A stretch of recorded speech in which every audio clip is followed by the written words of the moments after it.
tendido en los entornos electorales para que sea regulado adecuadamente. Hemos hablado de regulación, necesitamos regulación, pero para que esa regulación funcione bien, las personas que hacemos parte de esa comunidad tenemos que no solo pensar en nuestro patrimonio, en lo bueno que es el trading, sino que tenemos una voz que tiene que ser escuchada de alguna manera.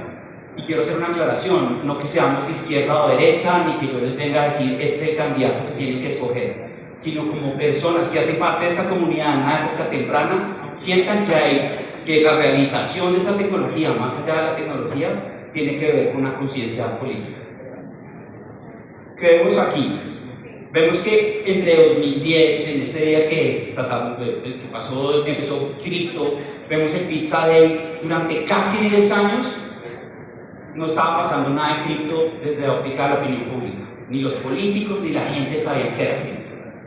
Y de repente vemos un boom donde tanto la opinión pública pasa en los medios y la política empieza a darse cuenta que lo que era algo anecdótico, que lo que era algo de cypherpunks, de personas que estaban familiarizadas con la tecnología, ahora es algo que la opinión pública tiene en su cabeza.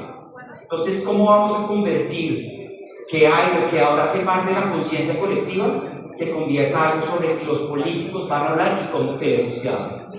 Una información de Google Trends. Ahora, para empezar a meternos al mundo de la política, pues la democracia, ¿qué es la democracia? Es un número de votos, millones de personas son los que escogemos qué es lo que pasa. De nuevo, de 2010 prácticamente a 2020, este era algo anecdótico y después empezamos a subir, empezamos a ver un repunte inmenso de usuarios en el mundo. En el mundo se estima, muchos estimamos que va a haber 1,2 billones de personas que tienen billeteras o que tienen activos de cripto. 1,2 billones de personas. Muchísimas personas. Imagínense el poder electoral que tenemos todas estas personas. Y esto va de alguna manera ligado al precio de Bitcoin. Hoy en día pues está en máximos históricos, va a seguir subiendo. ¿Y qué nos quiere decir eso? Que posiblemente en 5 años habrán 2, 3, 4 millones de personas que tengan cripto. Y de nuevo, vuelvo a poner aquí sobre la mesa, esas personas tenemos que empezar a adoptar una conciencia de cómo queremos que nuestra industria sea regulada. Hoy en día prácticamente en el mundo no hay ningún país, salvo Groenlandia, y tal vez esto es Surinam o Guyana y Corea del Norte, donde no hay adopción de cripto. Todos los países tienen cripto. Este mapa ha evolucionado dramáticamente en los últimos 5 años. Y quiere decir entonces que, de nuevo, insisto, cripto ya no es anecdótico, ya no es una cosa rara y posiblemente cuando celebremos los 10 años de Binance en Colombia, este auditorio cuántas veces más grande será. Acuérdense, miren hoy este auditorio, habremos unas 300, 400 personas. Vean esto en 2 años, en 1 año, y las personas que llevamos 5 años en cripto hemos visto cómo se ha adquirido un potencial inmenso. Entonces vemos que esto ya es una realidad global. Entonces con todo este contexto donde hemos visto que hay más usuarios, hay más valor, hay más interés, debemos evitar que las versiones que regulen el futuro no estén basadas en el pasado. ¿Qué quiere decir eso? Que para que el cripto sea bien regulado y obedezca a las necesidades de este mercado y se realice todo su valor, las personas que están arriba en las democracias tienen que entender que nosotros no somos personas que están haciendo cosas o ilegales o cosas especulativas, sino que hay un potencial inmenso. Y ese potencial, ¿cómo vamos a lograr que las personas por las que nosotros votamos tengan en cuenta nuestra voz? Vamos un poco para atrás. Y lo que encontramos es que la tendencia natural de la política es que hay una tensión. La innovación siempre genera miedo por las sociedades. Esta es una caricatura de comienzos, de finales del siglo XIX, donde vemos como personas que estaban en contra del cableado de energía eléctrica decían que la energía eléctrica iba a generar desastres en la sociedad. Hoy en día la energía eléctrica, así como los celulares, está en todas partes, pero hubo un momento donde las personas decían la energía eléctrica no es necesaria, Debería haber unos solos puntos donde hay energía, donde de pronto se muevan las máquinas, pero tener luz en la casa no tiene ningún sentido. Eso va a ser muy peligroso, los caballos se van a morir, las personas se van a electrocutar, vamos a tener un mundo distópico. Y en otro tiempo también había personas que creían que había que quemar los telares. Eso no es bueno porque le va a quitar trabajo a la gente. Entonces, ese tipo de tendencias de que lo normal es que lo innovador quiere ser regulado con miedo. Pero para que la innovación, digamos, este conflicto, ¿cómo lo vamos a resolver? Y doy un poco la pista, este conflicto lo vamos a resolver teniendo conciencia de que no tenemos que pensar que somos una minoría, sino que somos un número muy grande de personas. Este conflicto, por ejemplo, también lo vemos en nuestras industrias, lo vemos en el transporte. En el transporte hay una discusión sobre los taxis, el alquiler de servicios para transporte, sobre los hoteles. Si yo me voy a quedar en un hotel y tengo que pagar una tarifa muy alta, o puedo alquilar la casa a una persona, o puedo ver una película a través de streaming en vez de tener que comprar la película directamente. Todas estas innovaciones hoy en día las asumimos, como asumimos que hay un celular en nuestro bolsillo o que hay luz eléctrica en este lugar. Pero esa suposición que hacemos no fue automática. Y si no hubiera habido personas que empezaron a luchar para que hubieran estas reivindicaciones por esos derechos, por ejemplo, de libertad financiera, que Mauricio estuvo mencionando en su presentación, si no hubiera esa conciencia política, es posible que esas innovaciones no se hayan dado. Es decir, el hecho de que haya un potencial tecnológico y un potencial de mercado no quiere decir que vaya a pasar. Detrás de eso hay personas que están luchando, impulsando para que se den las regulaciones que lo permiten. Y hay muchas tecnologías que ustedes deben haber escuchado que no han llegado a pasar porque hay personas que se han opuesto. Y en esta industria en la que todos participamos, pues hay actores que esta revolución no les gusta. Y de nuevo, aclaro, esto no quiere decir que sea un candidato que lo diga, sino que lo que tenemos que lograr es que la conversación que se tenga sobre esto no sea prohibitiva y no sea basada en el miedo. Entonces yo, de alguna manera, trato como de generar 4 épocas desde la óptica política de cripto. Tenemos este momento simpático que vemos todos los mayos del Pizza Day, pero cuando el día de la pizza de mayo, el día que una persona pagó $1 billón por una pizza, pero en realidad esa persona pagó $1 billón por eso, no, pagó $25 en ese momento. Pero cuando eso se volvió una noticia, 10 años después. Pero cuando eso se volvió una noticia 10 años después, empezaron a aparecer unas personas que yo llamo la fase pulsiva, que dijeron, ¿cómo es esto tan raro que alguien pagó $1 billón o 50 millones por una pizza? Y entre 2010 y 2020 hemos visto que la discusión de cripto era policía. ¿Qué quiere decir policía? Y pongo aquí un papá regañando a su hijo. ¿Qué quiere decir eso? Que es como que nosotros hacemos lo que nos autorice nuestro papá. Como si fuéramos menores, como si fuéramos chiquitos. Donde hay una persona que está en una posición de autoridad y dice, me gusta cripto, no me gusta cripto. Y es lo que pasó en Estados Unidos hasta hace muy poco. Que había un señor que se llamaba Gary Gensler, no sé si alguien había escuchado de él. Él era el gran policía de la SEC, la autoridad de valores americana, y él no le gustaba cripto. Y había lanzado una campaña para estrangular a la industria. ¿Él había tomado una discusión democrática? No. Él simplemente no le parecía. Pero esa etapa cripto está empezando a desaparecer, y por eso es que yo propongo, tenemos que pasar de la parte policiva a la parte política. ¿Qué quiere decir política? ¿Qué quiere decir político? Quiere decir público. Donde ya la discusión ya no la tiene el policía, no la tiene el papá que copia al niño menor, sino donde las personas que están aspirando a la presidencia, al Congreso, están incluyendo en sus discursos, están incluyendo en sus debates que cripto hay que definirlo y hay que pensarlo. Tenemos que diseñar el futuro de cripto. No podemos permitir que quienes ven a cripto desde el pasado nos digan si les gusta o no les gusta, si esto se adapta o no a lo que ellos consideran desde el pasado que es lo correcto. ¿Y hacia dónde vamos? Ahora que tenemos próximamente 1,2 billones de usuarios, si logramos tener una conciencia de lo que hay una nueva fase política, una fase de construcción, por así decirlo, de una regulación global de cripto, de una regulación propositiva de la industria, que ahorita voy a hablar de eso. No quiere decir anárquica, no quiere decir libertaria, no quiere decir que no haya reglas, porque sí necesitan reglas. Lo mismo con la luz.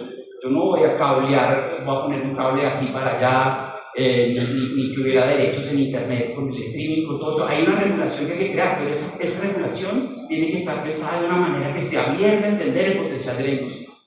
Si logramos pasar esta fase, entraremos una fase de mainstream. ¿Qué quiere decir mainstream? Y vuelvo al slide del comienzo, la filmina del comienzo, donde un día todas las personas van a tener cripto en su billetera como tiene un billete, como tiene una tarjeta de crédito, y eso va a pasar muy pronto. Pero para que eso pase, tiene que haber una responsabilidad de las personas que están aquí, de exigirle a las personas por las que voten que tengan una opinión informada sobre esta industria. Es lo que no pasa. No tienen información. Hay personas simplemente que lo condenan sin entenderlo y tuitean cosas terribles contra la industria, pero ¿usted lo ha entendido? ¿Usted se ha puesto a pensar o está hablando desde el miedo? En el mundo, líderes buenos y malos, nadie de los que están aquí son superhéroes, pues vemos a Putin, que algunos pensarán que es un villano, de pronto lo es, no lo sé, vemos a Trump también, vemos a Bukele, vemos a Valdivieso, que es una parlamentaria de Brasil, de Bolivia, vemos a Milei, al presidente de Nigeria, donde Nigeria, hay muchos países, en Australia, diputados, en Suiza, miles de personas de alto nivel político a nivel presidencial, de congresos, de poderes regionales, municipales, han empezado a decir, tenemos que hablar de este tema. Ya arriba se están dando cuenta, pero ¿de qué van a hablar los políticos? Pues de lo que la gente les pida. O sea, los políticos, hay un mercado de la política. Lo que piensan los políticos es un poco, ¿qué es la mentalidad de un político racional? Pues decir las cosas donde van a obtener votos. Pero para que los políticos escuchen esto, tienen que saber que hay unos votos a favor de ellos si tienen una conciencia propositiva a favor de este industria. Entonces, veamos el mundo de cripto como una industria.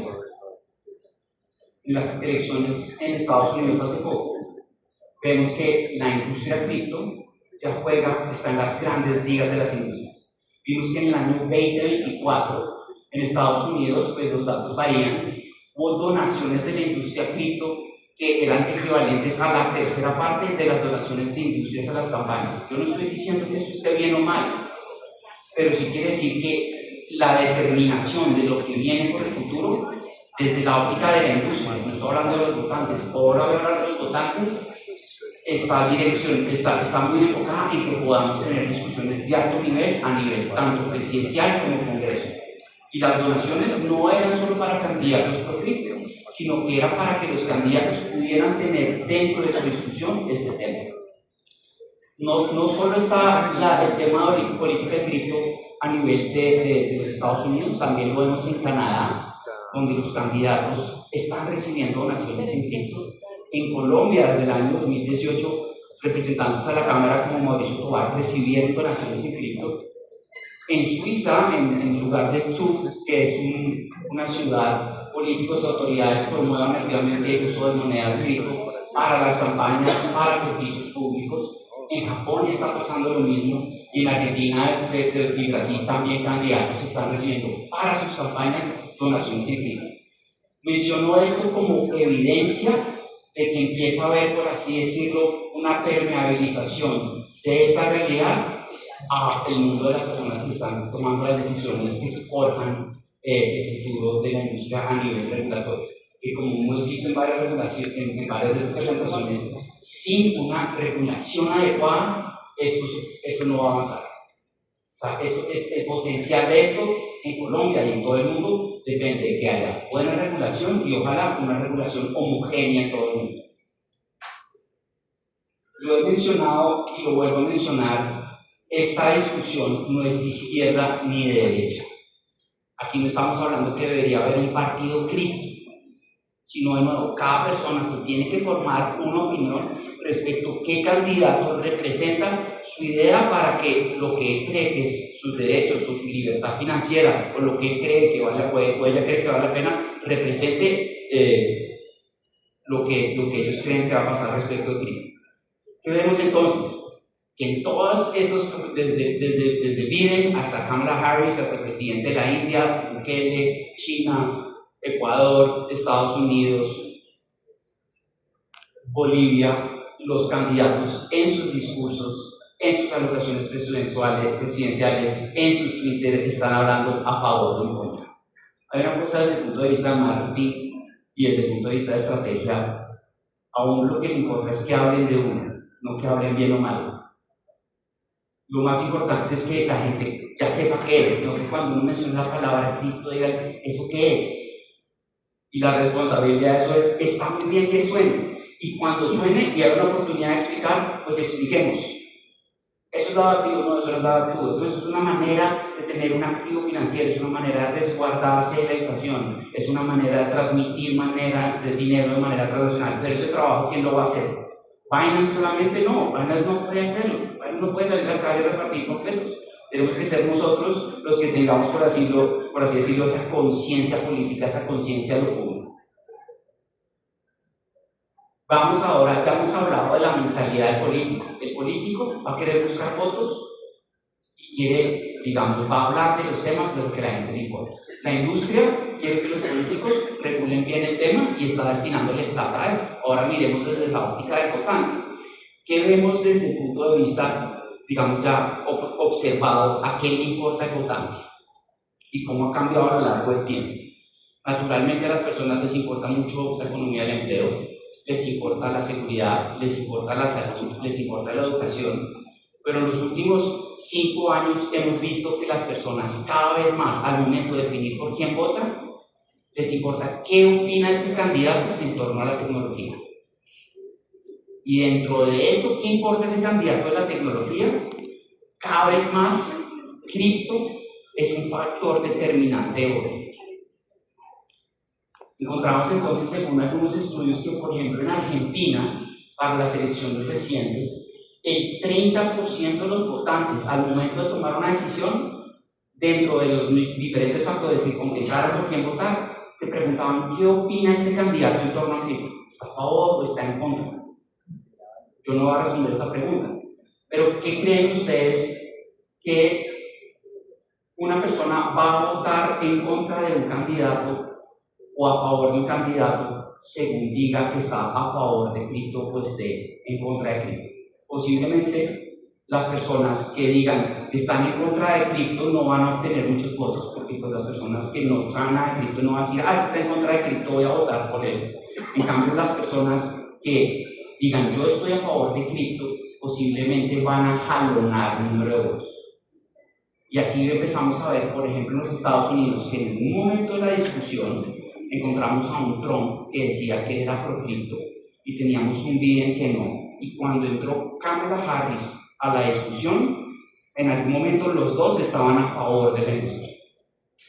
Entonces, desde los votantes, cuando nosotros vayamos a decidir por quién vamos a votar, pues vamos a tener que dentro de esas consideraciones como empleo, salud, educación, puede que nos tengamos que preguntar qué postura tiene esta persona sobre la tecnología, eso importa.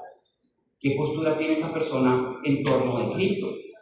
¿Va a decir que la va a regular y nos va a permitir tener una voz? ¿O va a decir que se lo va a dejar a la policía? ¿Qué es lo que ha pasado en muchos países? ¿Por qué no progresa la evolución? ¿Por qué no evoluciona la regulación en el mundo? Porque los policías siguen ahí diciendo, a mí todavía esto no me gusta. Ahora que estaba hablando con Mauricio por ahí, ¿qué es lo que está pasando en algunos países? Mauricio Tobar, y es que las personas que tienen la facultad de regularlo no lo hacen porque no sienten ninguna presión democrática. En Estados Unidos el 16% de los votantes probables consideran, o sea, están a favor de quien tenga una postura relevante. Su voto está en un 16% cargado de la información que ese candidato tenga en torno a cripto. Y por lo general vemos que ronda entre el 30 y el 15% en diferentes países del mundo. Voy empezando a cerrar. Con esto, ¿qué quiero decir? Con todo este análisis, es la política ya impacta nuestras billeteras.